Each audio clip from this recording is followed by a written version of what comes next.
आप देख रहे हैं केवल सच न्यूज। नमस्कार, मैं शिवानंद गिरी आप सभी दर्शकों का केवल सच न्यूज में स्वागत करता हूं। आज मैं आप लोगों को एक महत्वपूर्ण विषय पर जानकारी दूंगा, वो है भूमि विवाद से संबंधित मामले।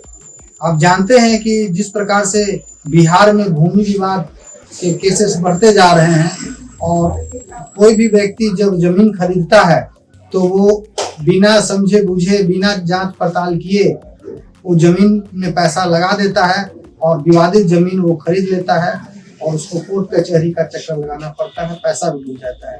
तो इसी विषय पर मैं आप सभी दर्शकों को जानकारी दूंगा कि जब कोई व्यक्ति जमीन खरीदता है तो उसे किन किन बातों का ध्यान रखना चाहिए ताकि उनका पैसा न डूबे। सबसे पहले दर्शकों मैं आपको बता दूं, आपको जानना होगा कि जमीन कितने प्रकार के होते हैं। मैं कुछ उदाहरण जमीन का बताता हूं।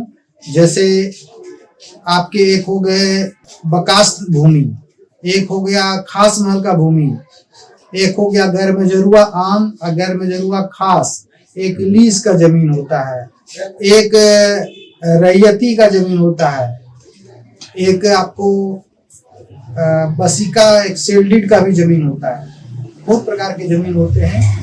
तो आपको ये ध्यान देना है कि जब आप जमीन खरीदने जाते हैं तो सबसे पहले आप प्लॉट पर जाकर देखें और देखकर जब आपको पसंद आ जाए तो एक छोटा सा टोकन मनी देकर वह बयाना बना लें। वह बयाना कम से कम 1000 रुपए के नॉन जुडिशियल स्टाम्प पेपर पे बनवाएं और गवाहों के सामने बनाएं और जो भी पैसा दें कैश न देके चेक से या अकाउंट ट्रांसफर करें और एक समय उसमें निर्धारित करें कितने दिन के अंदर आप पैसा पेमेंट करेंगे और जमीन रजिस्ट्री करा लेंगे। इसके आगे का सेकंड स्टेप आपको लेना चाहिए कि आप वह बयाना जब देते हैं उस वक्त ही आप अमीन बुलाकर जमीन का नापी करवा लें और अगल बगल के प्लॉट के मालिक को भी उस वक्त बुलवा लें ताकि कोई विवाद हो तो उस वक्त तुरंत पता चल जाए।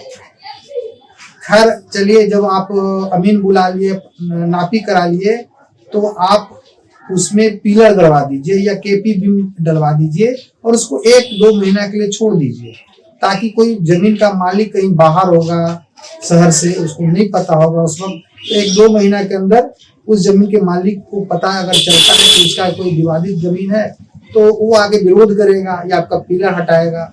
तो ऐसी स्थिति में आप पीछे हट जाएं, जमीन वैसा जमीन न कर दें। अब रही बात, अब पेपर आपको क्या क्या मांगना है जमीन के मालिक से। तो जैसे मैंने बताया कि अगर रैयती जमीन है, रैयती जमीन, हालांकि मैंने जितने जमीन के प्रकार बताए उसके बारे में विस्तृत चर्चा मैं आपके अगले वीडियो में मैं बनाकर डालूंगा। तो पहले हम लोग बात करते हैं रैयती जमीन का। सबसे बढ़िया जमीन होता है तो जिस व्यक्ति से आप खरीद रहे हैं उसका उनसे खतियान का पेपर मांगिए। वो देखें कि वो खतियान में किनका नाम चढ़ा हुआ है, जो व्यक्ति है वो उनका कैसे उत्तराधिकारी है, कितना उसका शेयर मिलता है, ये सारी बातों का जांच कर लें। प्लस करेंट रसीद उससे मांग लें। करेंट रसीद साल 2 साल 3 साल का मांग लें, लेकिन अगर 10-20 साल 25 साल पुराना रसीद देता है तो उसकी छानबीन कर लें कि वो रसीद सही है कि नहीं। प्लस अगर वंशावली मांग लें, अगर नहीं है वंशावली तो एलपीसी लैंड पोजीशन सर्टिफिकेट उसको बनाकर कहें दे दे। तो ये सब कागज और आधार कार्ड, ये सब कागज ले लेते हैं तो उसके बाद आप अपने नजदीक के उस जमीन मौजा के ब्लॉक में जाएं, अंचल में जाएं और वहाँ बराबर प्रॉपर छानबीन करके कुछ पैसा खर्च होगा ऑफिस में। जहाँ आप 10-20-25 लाख खर्च करेंगे जमीन में तो 1500 रुपया खर्च करना कोई ज्यादा नुकसान का सौदा नहीं है।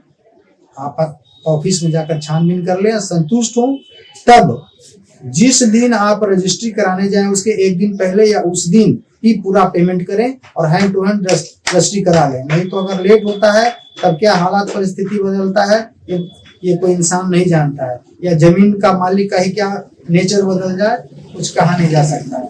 वैसे स्थिति में आप क्या करेंगे, बहुत होगा तो कोर्ट कचहरी में उसके खिलाफ चीटिंग का मुकदमा करेंगे, छल का मुकदमा करेंगे, केस लड़ेंगे। तो उन सब परिस्थितियों से बचने के लिए जो मैंने मतलब प्रिकॉशनरी जो है सावधानी जो रखनी चाहिए मैंने आपको बताया है। तो इन्हीं सब आज बातों पर आज मैं इस विषय को यहीं रोकता हूँ।